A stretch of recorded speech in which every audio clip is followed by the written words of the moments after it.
morning, everyone.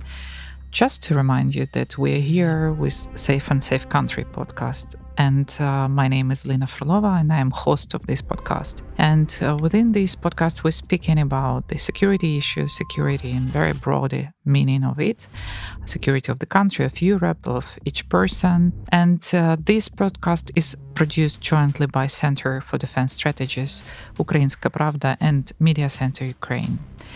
You can find us on resources of Ukrainska Pravda, as well as at largest podcast platforms Apple, Google, Spotify, SoundCloud. Don't forget to subscribe to receive updates and join new episodes. Today we will speak about a very important part of the contemporary war. We will speak about information and how does it influence the war which happened in Ukraine now?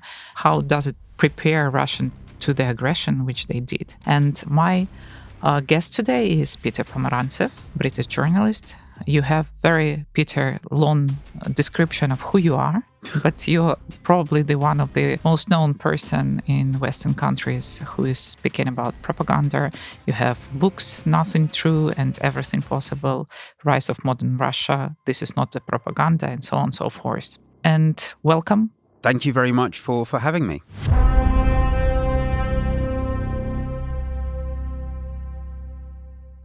Peter, I would like to start from so-called doctrine of Gerasimov. Yes, which everyone was speaking for a long time before, and everyone was saying that, yes, just to remind to our listeners that Gerasimov said that 3 out of 4, 75% of the contemporary war, this is information warfare. And this is what they use as an influence operation, psyopsis, and so on. And for many years, I've been listening and hearing that, especially in Western circles, that Ukraine is losing information warfare. But if you will have a look at what we have now, we have quite big resilience in the country. We have quite like a big list of partners who supporting us. Does it mean that we are losing in this? And is this doctrine still working? What is your idea about? So, I mean, there's a lot of questions about whether Gerasimov had a doctrine, and especially right now when Gerasimov has become a figure of much derision due to his perceived incompetency in leading the war. I'm not sure any kind of doctrines associated with Gerasimov are associated with anything but sort of laughter. So, I wouldn't get too carried away with him. I think what's definitely true is Russia believes traditionally in the power of propaganda. It centralizes its strategy around propaganda and it invests in it. And it thinks that in a 21st century where information plays an ever-increasing role, part of statecraft is having what they call an information warfare strategy. I think this term information warfare is important because it kind of betrays a Russian worldview. It's not just about tools. It's not just about using troll farms and state TV and officials. It's sort of a worldview where all information is a source of manipulation. It's actually in some ways a pseudo-ideology. What they always say is human rights organizations or the BBC or anything else are all types of information war against Russia. And therefore Russia does what it does in response. And I think that betrays their kind of deeply conspiratorial worldview. They don't ever see information as a good in itself. They don't believe in a communication between individuals because essentially they don't think people are capable of analyzing and making decisions. They think people are passive masses to be manipulated. And in one sense, that means they invest hugely in their information warfare, but it's also maybe it's Achilles' heel because, most startlingly and most inspiringly in Ukraine, we see people who do have agency, who believe that they can act for themselves. So I think maybe there's both the strength of Russian propaganda that it thinks so much about information, but also its weakness. And what we've seen in this war, apart from everything else, is Ukraine's ability to answer in a democratic way the Russian information war machine and ideology. And let's call the Ukrainian approach sort of a democratic communication strategy. What do we mean by that? We mean fundamentally, from Zelensky down to civil society, it's been about creating allies of the willing and treating your audience, both inside Ukraine, but also internationally, as people with agency, as citizens, as partners, appealing to them through persuasion. So this is, when Zelensky talks to Britain or America, he's persuading them. It's not just information, it's persuasion. But he's doing that by calling on their own best qualities, on treating them as equal partners who have their own agency. And the best of the communication I've seen inside Ukraine has been between civic groups, self-organizing, communicating with each other, supporting each other, gathering evidence of war crimes, inspiring each other, but doing it in a way that treats the audience as a democratic subject with agency. I mean, I do think a lot about propaganda. I've written 2 books about it. I teach a course on it at Johns Hopkins University, where I work in Washington. And I think sometimes that we're in a world where instead of competing ideologies, because ideologies are very confusing these days, but of competing communications philosophies. And one of the philosophies which Russia has, which China has, but which frankly many people in the West have as well, basically thinks that people are passive, plasticine that you can manipulate. And you do it through disinformation, through conspiracy theories, through fear, through hate. And there's another school of communication which sees people as equal, and the point of communication to inspire and draw people into a genuine community of action. And it goes very deep. I think these are different ideas of the human. I think these are different ideas of communications theory, if you want to be very academic. But I think we see them playing out. Actually, as I speak this, I'm going to write this essay now, I realized. I've never actually written it down, but I think it's remarkable what Ukraine has done. It's shown that democracies can do mass persuasion, but you can do it in a democratic way. And it's a lesson to everybody else, because we've been really reluctant to do that in the West. We used to do that really well. We used to do it domestic really well. Roosevelt, president of America in the 1930s, was famous for talking to the American people every day. He had these radio shows, fireside chats. It was a revolution in communication. The president talking to his people every day. In the Cold War, we had our leaders trying to talk to people in the Soviet Union. There were these very, very ambitious plans to sort of do tele-bridges between the Soviet Union and America. Communication was taken very seriously at the highest levels. We stopped doing that. We stopped doing that because allegedly we weren't at war. We took apart the institutions and the knowledge about how to do that. And really, like in a war like this, the leaders of Britain, America, senior officials, celebrities should be talking to all the core audiences every day, all the time. And I think Biden's made one speech to Ukrainians, maybe half a speech. In a normal thing, he would be talking to Ukrainians, people in the global south, Western allies, as often as Zelensky does. We just don't do it. And it's for many reasons. A, we forgot how to do it. B, we had a truly disastrous war on terror, where it was attempted and it was awful and nobody wants to think about it anymore. There's an allergy to it in Washington. People start remembering how badly it was done in the war on terror. But we really have to start. And again, I think Ukraine is showing us the way, that you can do things in a different way. That was a long answer to your short question. Okay. Democracy is the answer, if to make it short, yes, but... Well, what do we mean by... we're going to define it. I mean, democracy is a pretty vague word these days. But what to do with all this proxy media? You remember that we've been Ukraine been highly criticized for prohibiting Russian media here for some period, or Russian movie, books, and so on. And we've been trying to explain that this is not media, actually. This is proxy media. This is part of the war. But we've not been listened to. Now many countries did the same. Yeah. But at the same time, we still have so-called Russian liberal media, which located now in Europe, and which sometimes, I don't know whether they do it intentionally or not, but in very often they do retranslate Russian narratives and continue to influence. Or what to do, for example, with Russian people who immigrate now to Europe and continue to promote Russian ideas sitting here, influencing locals, influencing the public opinions. How to deal with this within democracy? So look, there's 2 questions here. When we think about this sort of new information environment that we're in with the digital revolution, one of the pieces is regulatory. So these are 2 different issues. One is regulatory, one is about communication. I do think that in a new age, where information operations are integrated into wars of aggression, which are a crime, war crimes, genocide, we need to interrogate our regulatory principles around communication. I'm choosing my words carefully because we're talking about a very difficult subject. We're all believers in freedom of speech. Yeah? But when, for example, we see coordinated, inauthentic information operations, so 1,000 Telegram voices, all the Russian officials saying the same thing at the same time in order to help a war crime. For example, when the Mariupol maternity ward was bombed by Russia, a clear war crime. You don't hit hospitals. I don't think that's a hard question. You had this big information campaign around it saying, oh, there's, Azov battalion soldiers in there. We saw the Russians doing the same thing in Syria, spreading disinformation about a hospital and then hitting it, sometimes with chemical weapons. So this is a pattern for Russian behavior, integrating information operations into crimes. These are coordinated operations. This is not one person saying something which is maybe untrue or unpleasant. These are huge operations run on social media, television, and other media.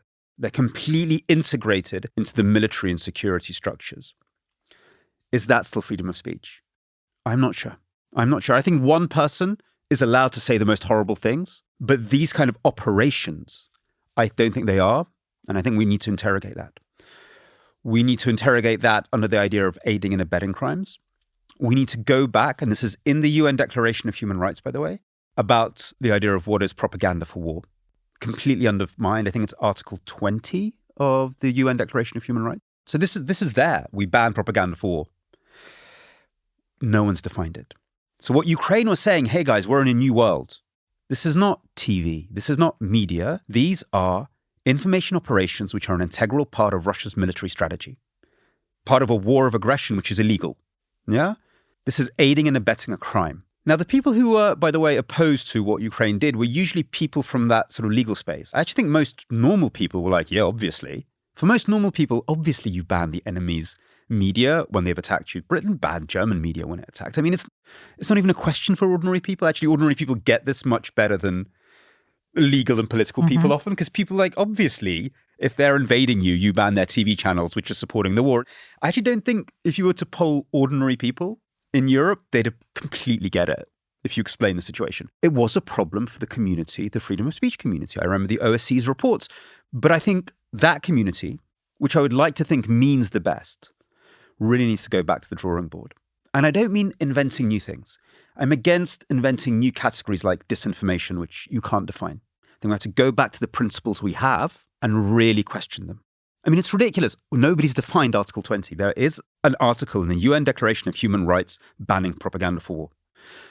Just to be clear, so that our listeners understand, in the UN definition, when they say war, they mean a war of aggression. Because everything else isn't a war. Defending yourself in the UN definition isn't a war. Defending yourself is self-defense. So you're clearly allowed to use media in self-defense. In the UN definition, wars of aggression, which is what Russia has done, that's the only war there is. So just to be clear, it's not all propaganda connected to any war. It's very specifically propaganda for a war of aggression is illegal. So it's all there. We can go back to those principles. We can fight those arguments inside those fora. And I think we're going to see development. And there's conversations I've had at the UN, the conversations I've had with some freedom of expression organizations, they understand that they have got a blind spot. And it's about things like war of aggression, but it's across the world. We see it in Myanmar, where the Burmese junta uses social media to enable crimes against the Rohingya minority. We see the narcos doing a lot in Mexico, using these crazy social media campaigns in order to attack journalists who criticize the narcos, the narco gangsters in Mexico. The narcos have troll farms, This is Mexico. So anyway, they create these campaigns against journalists and then kill the journalist. Yeah. So the idea is destroy their reputation, then murder them. So we're saying that campaign is okay. We're saying that's freedom of speech. So I think it's not just Ukraine, but as the Russia's invasion of Ukraine has brought this very high. But I am actually quite hopeful. I think the arguments are starting to turn in the right direction. And I think we're seeing some light. And what about this influence of usual Russians who are in Europe? So there are a certain amount of things in democracies that we can deal with through regulation. but we can never regulate your way out of all information issues in a democracy, and you shouldn't. So if you think they're wrong, it's up to Ukraine and its friends to make counter-arguments, to do audience analysis, to do what we've always done. The question is, whose job is that? Who should be doing that? How strong is Ukraine's public diplomacy?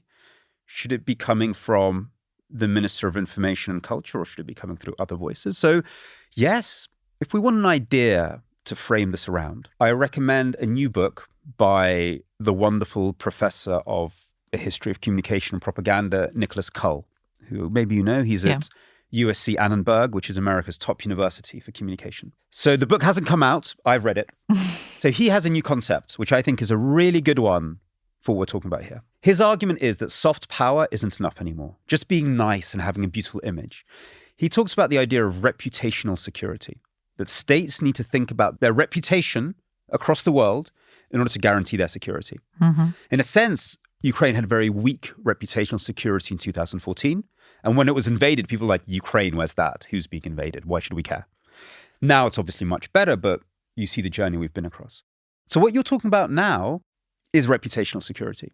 And his argument is states need to start investing in it, taking it seriously, because it makes you vulnerable. This is not just soft power to increase your trade or your cultural diplomacy. It's like, forget about that. Think about reputational security. Think about where your vulnerabilities are and how do you harden them. I remember this very good example of this, let's say, reputational security, if I got it right. The idea that in 2014, we've been trying to explain that this is Russians and no one trusted us.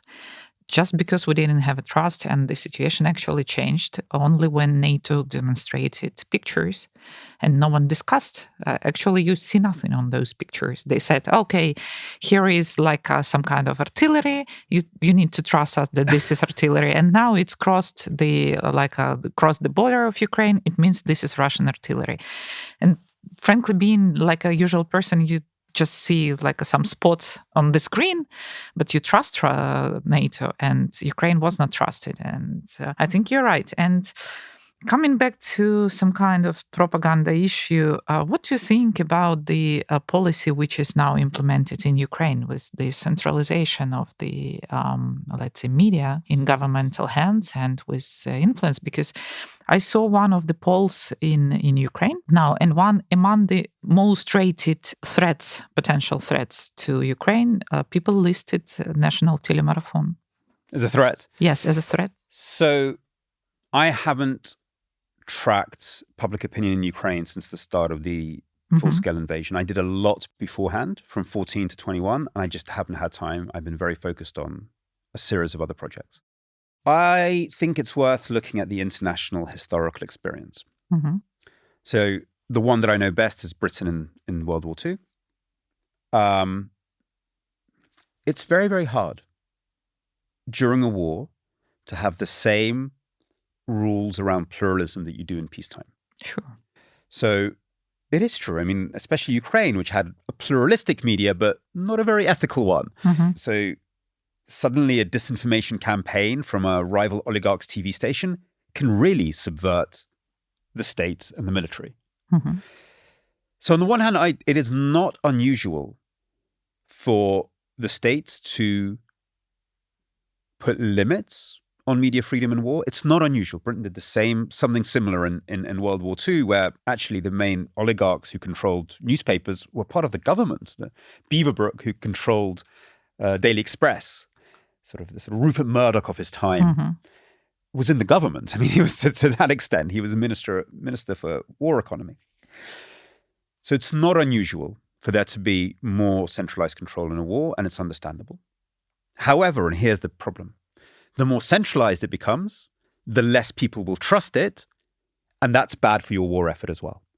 Because if people feel they're being lied to, if people feel that they're not being told the truth about what's happening at the front, if people feel that the losses aren't being talked about when their family are dying, people will stop trusting you. There'll be less cohesion in society, and that destroys your war effort as well. So it's a really hard thing. So what the BBC decided in around 41, and this was a big decision, it really, in a very revolutionary way, they would tell the truth about the war. Yeah, that was a decision. Like, the way for us to keep trust is to be self-critical. So the British talked first about their own losses. That was a big deal. I mean, you know how the army, you've worked with the military, you know how hard it is for the military to talk about their losses. So the BBC would break the news of losses, say how many men died, include all this bad news. But that made it more credible. And in the long run, that gave cohesion. So it's really hard. It is not, I don't think it's easy. I don't think we can say, oh, it should be like in peacetime. It's not. But if you go the other direction, you start to lose people's trust. That will undermine your war effort. So I think look, at the top is security, but we have to think about what security means in quite a sophisticated way. Let's speak about the international community. Our Minister Tkachenko, Minister of Information Policy and Culture, said that Ukraine initiates informational Rammstein. I don't know the specific ideas which are brought like in this understanding. What do we want to get as a result of it?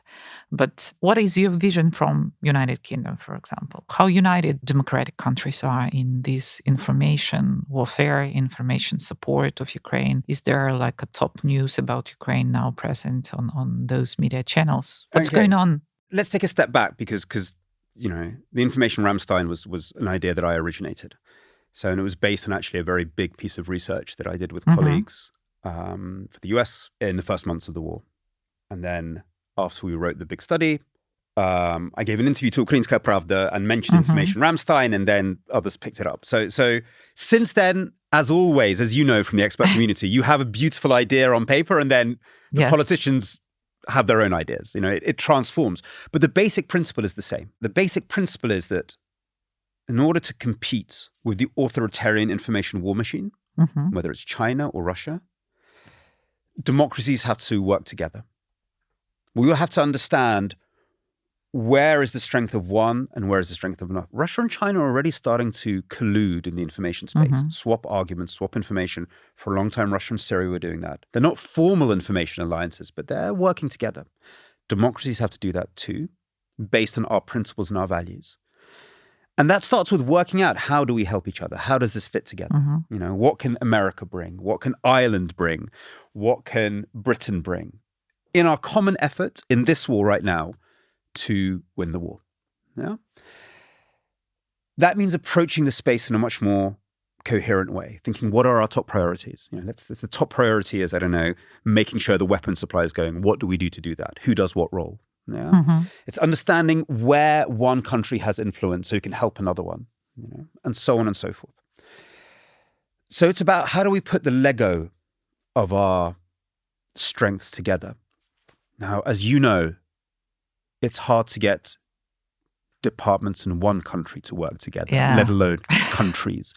But the reason we use the example of Rammstein, and even better if we're going to get very detailed, it's actually the cell for military coordination in Stuttgart that was set up at the start of the war. We have an example from the military where that has worked. The information one is going to be different, but it shows that there is a principle here. And I think this is so important if democracies are going to win the 21st century, and there's no guarantee that we will. 21st century might be won by Russia and China. We're going to have to start working together in the information space as well. So that's kind of the core philosophy of it. And then the real work is going to be to do a really data-driven approach. Not just like, let's do something here and something there, and let's try a campaign here, but really go, okay, what are our priorities? Who's got the assets to do them? How do we focus them? That's going to be where the real work starts and where we'll see whether it does actually work. And that'll mean choosing our aims. I mean, what is being said about Ukraine in different countries? We have to decide which countries are important, which audiences are important. What is it that we're trying to get to? I mean, there's a danger we'll start running everywhere. Oh no, there's a problem here and a problem there. It might not matter. As you know, being reactive is not a good idea. We have to understand what our ultimate aim is and think about how information assets can drive towards that. So I wouldn't get too worried about running everywhere and trying to put out a million fires. But if you're going to ask me if there's one principle that matters, if there's one issue now that keeps me up at night in the information environment internationally, is that what we see in country after country in our social research is that support for Ukraine is not actually that much about left versus right. It's not actually that much about even pro or anti-Russian. Most countries are pretty anti-Russian these days. It's about momentum. People will support Ukraine as long as they feel that Ukraine can win.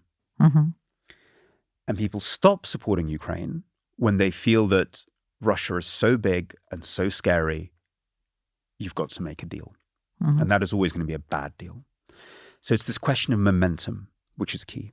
Which is why people got so excited last weekend, because suddenly, for a second, in this Prigozhin-Putin reality show, people are like, oh my God, it's not so stable.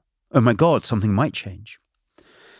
Now, at the moment when we talk about progress, momentum, we usually talk about it on the battlefield, which is fine, but it's not enough.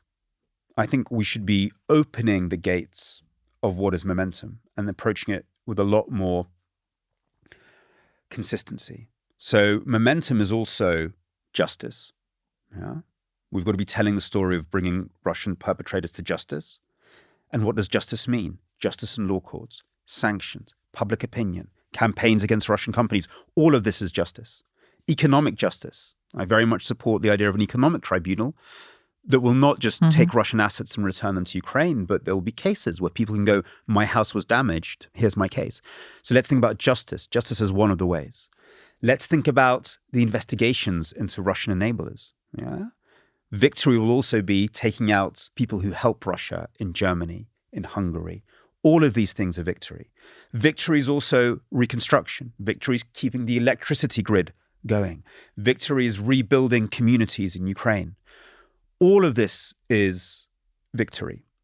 That has to be communicated, I think, much more. So when you talk about the press, in the West, it's a little bit, for me, too focused on, reaction. Bakhmut, whatever. No, that's very important. But let's think of it better. And this question, because it is about Russia as well. This question is Russia just too big to ever really do anything about? This exceptionalism of Russia, that has to be undermined in many, many ways. So we have to think about momentum in many, many, many ways. Okay. So you mentioned two principal words, and I would like to stop first on justice.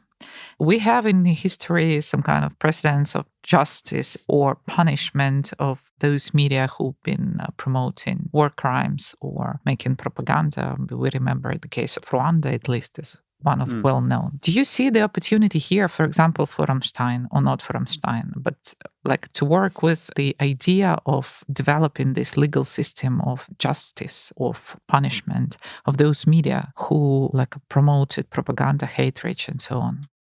Well, this is specifically a project that I'm working on with an NGO that I helped create at the start of the invasion called The Reckoning Project, which brings together lawyers and journalists to record war crimes and build cases.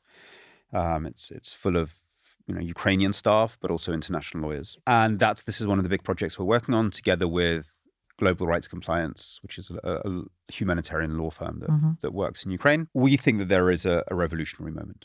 So historically, propagandists actually get away with it.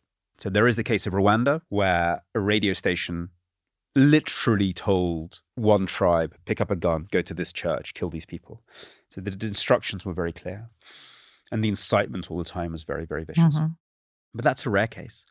In Nuremberg, Julius Streicher, the editor of the Stürmer, which was the most anti-Semitic magazine in Nazi Germany, so extreme that it was banned twice by the Nazis. I mean, it's that extreme. He was found guilty and hanged, but he was a Gauleiter of Nuremberg. He was a Nazi organizer. He was in Hitler's bunker. So you could make the argument that he knew that the propaganda was linked to atrocities. The head of the Reichsradio, so the German version of Margarita Simonyan or Kisseliov, Hans Fritzsche, he was found not guilty because his argument was, I didn't know. I do words. I don't know. I said horrible things, but so what? I didn't know it was connected to crimes.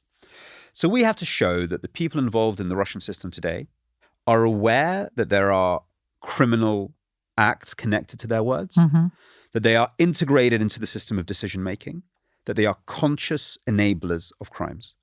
If they just say, we don't know, we just do words, which Simonyan tries to claim. She often says, I'm just saying things. I don't know. I'm not a government official. I'm just a journalist. She's covering herself legally. She's trying to. We have to prove that there's a connection. Now, to prove that, you need a lot of things. You need to show that the information operations happened along with crimes. You need to show that, that they were conscious actors, that they weren't just forced to do it, that they had a choice. We've got to show they had a choice to do this as well. So those are the things we have to show, but I think we can because it's the truth. But we'll need whistleblowers. We'll need, evidence of communication between the Kremlin, the military, the GRU, and the media. We'll need historical expertise showing this is how the system works. It's not just темники. It's much more than темники. There's a deep integration of military security and media. And here are the consequences on the ground. So look, there was a good report by the State Department showing that there's a correlation between the crimes in Bucha and a change in rhetoric of the propagandists. So if you remember at the start of the invasion, Russian propaganda says, we just want to get rid of a few Nazis in the Zelensky government and liberate Ukraine. That's the first line. Then things start to go wrong. Ukraine resists, and then they change. Sort of March, April. They change and start saying, oh no, all Ukrainians are Nazis. And as they change, that's when the worst atrocities in Bucha happen. Now that's a correlation. That's not enough. We have to show there's a connection or understand what the connection is. So you can imagine you'll need interviews with people who were there. The language of the soldiers change. You want interviews with soldiers. You want intercepted communication between soldiers and command structures. You need the whole detailed picture to show the connections between these things. Now, it's very hard, but I think we have so many data points today. We have so many things we can analyze. We have so many more intercepts, so many more whistleblowers. Just so much more data and evidence than we did in World War II or in Rwanda. I think we'll be able to show it, but don't think it'll be easy. It'll be hard. I know it's hard because to analyze all the scope, and you can just analyze like a few cases, not so many. I don't know how many people are working on this project. You need different groups doing different things. It's not so much how many people, it's about expertise. Yeah. So you have one type of person who's looking for whistleblowers. Whistleblowers are going to be important. You'd want somebody from that system to say, this is how it works. That's one track of work. We have people who will be Ukrainian universities who will be watching tens of thousands of hours of Russian television and then matching it to witness statements on the ground. We've been collecting witness statements at the Reckoning. So it's not so much, it's different types of expertise. You're showing linkage. So you need every type: content analysis, background analysis, OSINT analysis, persuading whistleblowers. I mean, that is a whole range of activity. And that requires very different expertise. So you need different types of group. But imagine you're at a trial. You're calling your witnesses. This witness says this. This witness says this. This witness says this. So it's more about bringing those different talents together, but we're doing that. Okay, and let's speak about the role of the journalists. So a lot of journalists, especially Ukrainians, they do collect now evidences of the war crimes because they see them, they picture them, and they do collect them. And many Ukrainian journalists now having this question about being, how to implement, how to use those ethics, which usually journalists use, for example, to opinions or something like that. Yes, that you need to give the floor to both sides in this situation when they are emotionally involved in war crimes. And many foreign journalists also started to ask this question. Ukrainians are very angry now when we see this both sides. You remember last week or week before last, French media, one of the biggest one, make the interview from the Russian side of the front line, showing how Russians are like a shelling at Ukrainian territory, and everyone here was shocked. But French media said, we just do our work. Shall journalists' rules or ethics or, I don't know, some kind of codes be changed in such a situation? Or two ways is still a model? My first book was about this in many ways. This idea of objectivity of let's give 5 minutes to Hitler and 5 minutes to the Jews is not serious. It's an abrogation of responsibility. I've always liked the BBC terms, by the way. They never talk about objectivity. I think they say it has to be fair and accurate. So I think those are good principles to adhere to. I don't know about this case in particular. I mean, to be honest, in the Reckoning, we're breaking far more norms than that. I mean, we've decided that we want to put journalism and law together. So our journalists, it's like 12 to 30 of them, depending on the project, are journalists. They're creating stories of war crimes. We just had 2 out the last 2 days. One very big story in Vanity Fair, Kremenchuk, which happened a year ago. And another very big story in New Lines magazine about the bombing of the Kramatorsk railway station. We spent like 6, 7, 8 months sometimes doing one story, collecting the stories in such a way that it can be used for evidence in trials. So that's new. So our journalists are trained to do interviews in such a way and to such depth and to such accuracy and with such an approach that the evidence can then be used in war crimes trials. So the journalists do the stories, the archive then goes to the lawyers who start to build the cases. Now, a lot of journalists will say that you can't do this. A lot of journalists will say the journalists and lawyers should never work together. A lot of journalists will say you do not give lawyers your evidence ever. I mean, famously, journalists have turned up at The Hague and then ignored the questions on purpose, saying, I will not talk to a lawyer. There is an idea in journalistic ethics that you do not work with the law because lawyers have other motivations, not yours. They want to make a case. We want to know the truth. But we've made a decision that in the search for truth and justice, these skill sets are really complementary. Journalists are the first on the scene. We're gathering the evidence. We tell the stories which help the public in different countries understand that this is an important issue and that there should be cases around it. And then the lawyers in this case are looking for truth and justice. I don't know what the lawyers do in their other times. Law is a very interesting profession morally. But there is a common agenda here. So look, I don't know if anybody who's read my books, one of the things that interests me is the connection between media and democracy. What is the role of media in democracy? And we had a theory of the role of media in democracy, which I think is not functioning anymore, which is, the media tells the truth. It reaches a marketplace of ideas. In that marketplace of ideas, we have citizens who make rational choices. And we have a democratic public sphere based on evidence and argument. What utter nonsense. People don't think that way. Communication doesn't work that way.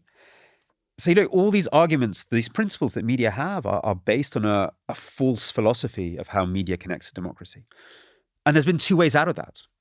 One of the ways is the way of authoritarian and really quite evil propaganda, which says objectivity doesn't exist. The truth doesn't exist. Therefore, all you have is manipulation and emotion. This is what Putin's propagandists say. They'll say BBC is a myth. It's all nonsense. Therefore, all you have is hate and lies, and that's fine. Everyone has their own truth. This sort of approach, which you hear in America on Fox News a lot. Sean Hannity says this, a very famous American presenter.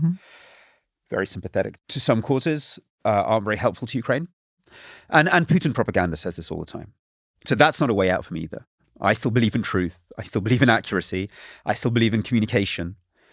But the idea that you just tell all the sides, put it out there, and then society makes a decision is nonsense as well. You've got to understand people and find ways to communicate the truth to them. That's the challenge.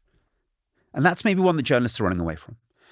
Because that would force journalists to think about audience. That would force them to think about how their communication actually lives. And maybe some are uncomfortable with that. Maybe that's difficult. Maybe that's unpleasant. But somebody has to start thinking about that. Because we're competing with propagandists who think about this all the time. They think about people's vulnerabilities, the evidence they want to listen to and not listen to, and push their lies in that direction. They do audience analysis all the time. That's the big challenge we face. So whether it's connecting media to justice, connecting media, the truth, and actually getting it to audiences, those are the challenges we face. What is the connection between media and democracy? That's the challenge that journalists face if we are going to hold the powerful accountable with the truth. I mean, that's our main philosophy, holding power accountable with the truth. Are we doing that? That's the question we need to ask. So when we say about just doing our job, balance, schmalance, that's almost a distraction. I mean, are you doing that job? Are you holding the powerful accountable with the truth? Supportive, very supportive to your ideas. Probably the last question I would like to ask. Russia, for many, many discussions now, what we discuss that we are lucky that we are different with them. That maybe not so, we're so reluctant to this propaganda. But okay, yes, Ukraine win the war. What to do with Russia? We have this experience. I know that this is a question which many, many people don't like to discuss. But we have experience of Germany, which is not applicable here because Germany was after the war occupied by other countries, and they can regulate many things, and then denazification can work because you can regulate many things. I don't think that someone wish to occupy Russia, unfortunately. from democratic countries. But obviously, we still have those people there who believe in propaganda, who doesn't want to think, who has access to information, had access to information, normal information, but don't make like any attempt to change their mind, to reconsider the ideas they are believing in.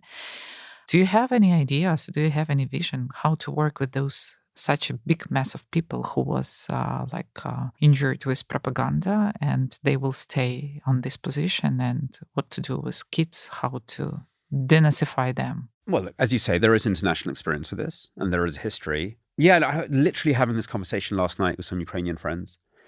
And I suppose there are some examples of countries changing from after a defeat, but maybe without an invasion.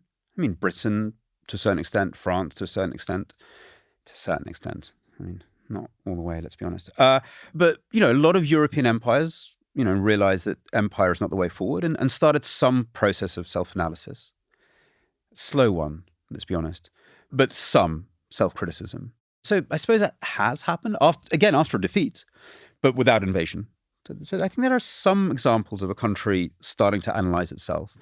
You could say America is constantly in a process of analyzing itself. I mean, I work in an American university, and a lot of effort is made in thinking about the past, the biases, the instincts for empire, the way that right from the start, from its most kind of like glorious moment of revolution, America was still a world capital of slavery, and its most liberal voices were slave owners. The way that historically, some of the biggest Russian opponents to domestic repressions are imperialists. Famously, Solzhenitsyn most famously is on one hand bravely fighting, the Gulag. On the other hand, a vile imperialist with a sense of fascism. These aren't new phenomena in many ways. Somehow one feels that it's unlikely in Russia because it goes so deep. This is just the latest Russian invasion of Ukraine. This is not just one war. This has been going on for centuries. Russian imperialism is embedded in Russian humor, Russian literature, codes of thinking. I mean, it's not about just sort of statements. It's not just about policies. I mean, when Pushkin writes, I don't know, Kafkaz lежит надо мной, one of his famous poems starts, I mean, the amount of imperialist psychology that goes into saying that goes very, very deep. So until those much, much deeper, sort of really deep cultural roots of Russian imperialism, racism, and oppression are addressed, nothing has changed. So let's think what we have agency over, in a way. Let's think about what we have agency over. And what we have agency over is ensuring that Ukraine essentially doesn't entirely care what's happening in Russia. Poland and Estonia care much less about what is happening in Russia than they did 100 years ago or 30 years ago. So membership of NATO is just a sine qua non. It has to happen. We have to put ourselves in a position where we don't care. That's number one. Number two, we can change the way Russia is perceived globally and in the West. Because this idea of Russia as a great power that has the right to a sphere of influence and that has the right to suppress others because it is great, that sits very deep in people's heads across the world. We can start working with that. So why don't we start working with that? Let's get people in my world, Britain, America, to reread the Russian classics and understand how much imperialism and oppression of others there's there. Let's start demystifying this idea of, the Russian mystic soul and really start rooting it to very, very specific histories of violence and oppression. Let's start changing the way Russia is perceived so it's no longer seen as inevitable and so vast and huge that you have to drop on your knees in front of it, which still sits in people's heads. That means changing the way universities over-focus on Russia studies and completely silence the voices of Ukrainians, Georgians, Kazakhs. So there's so much that we can do that will make people's perceptions of Russia rooted in reality. And that'll help being more self-confident in saying, stop, we're not dependent on you. We're not dependent on your energy. We're not dependent on your gas. We can live free of you. You're not some huge, scary thing. Even this nuclear thing, which Russia plays all the time, North Korea has nuclear weapons. So what, are we scared of it? Not really. Nuclear means that we're never going to invade them. Or not soon. Anyway, nuclear does give you a deterrence. Yeah? It does give you something. It's not nothing being a nuclear power, but Pakistan is a nuclear power. We don't go crazy about, over-treating, being over-nice to Pakistan. Yes, it is true that you have a different relationship with a nuclear power than not. That is true. But it doesn't mean that you let them have everything. This bizarre thing, but they're a nuclear power. So what? There are ways of dealing with nuclear powers that are grounded in their strengths and weaknesses. So I think we can do so much to change the Russia in our heads, change the Russian Western heads, change the Russian global heads, and that'll enable a much stronger security front against Russia. So let's start with that. What happens inside of Russia, we have to be ready for it. That's the thing. If it falls apart, which I, by the way, think is a very speculative idea, it's sort of like, maybe, we have to be ready for it. If a Prigozhin replaces a Putin, we have to be ready for it. Much more than that, we have to be ready for, in a way, a much more dangerous scenario is that it's Mishustin and Gref. Because what Russia is more likely to do is 5 men leave, Putin, Shoigu, Patrushev. They leave in whatever way Russia chooses to leave them. And then you have Gref, Mishustin, these kind of like technocrats who say, it's all over. They give up a few war criminals, have Surovikin, have Mizintsev, have Gerasimov, go and put them on The Hague. Here's some small reparations for Ukraine. Let's get back to business. And nothing changes. And all those deeper issues remain. And the next time there's a crisis and Gref and Mishustin are swept away and the Patrushevs return, because there's a Patrushev in every regional administration, it starts again. So for me, the biggest danger actually is that, Russia admits some sort of defeat, goes through a temporary cosmetic change. Everybody is so greedy that they enable Russia once again, because it does have these huge natural resources. It does have this huge, it's all there. Everybody rushes in again to do business with Russia, and we repeat the same thing in a few years' time. That, I think, is probably a bigger danger for me than, than Girkin coming to power. We know what to do with a Girkin. We just fight them. Absolutely agree, and we speak a lot on this podcast and with my guests about the threat of this so-called liberal approach to Russia and liberal power in Russia, because it will make the story happen again with high probability. And actually, I think that's a much more likely thing than all these disaster scenarios, like it falls apart. Kadyrov have nuclear weapons. I don't see any. Look, Russia is a fairly insane place, so it could fall apart, God knows. But much more likely is the classic thing. They realize they've made a mistake. They can see that the current leadership is just incompetent and not in touch and just can't make decisions anymore. And President Mishustin, Naibulina is Minister of Finance, Gref gets made foreign minister, like all these acceptable people, people who the West likes to deal with, and we just go back to normal. And they even say some words, and there's a bit of, they do some cosmetic changes, but it's not about individuals. It's not even about them being duplicitous, which I wouldn't trust them, but it is about these deep, deep, deep roots of Russian violence and aggression. Yeah, we have a lot of work to do. And I absolutely agree with your approach. And I think that's really can help, because we can control what we can control. We can control our readiness. We can control our approach and our preparedness to these scenarios which could happen. Thank you. It was a great pleasure to talk to you. Yeah, I think that I would continue for longer, but as I said, we don't have time. And hope to see you soon for discussion of some advances with your project. Yeah, I'm very keen to see how the information Rammstein story plays out. I mean, it was a classic case of when somebody from our kind of community says something, whatever, and then the politicians take it up. And I'm sure it'll be something different once they get their hands on it, but it's also exciting. I do think, you think about information communication a huge amount, and so do I. And I think we live in very exciting times.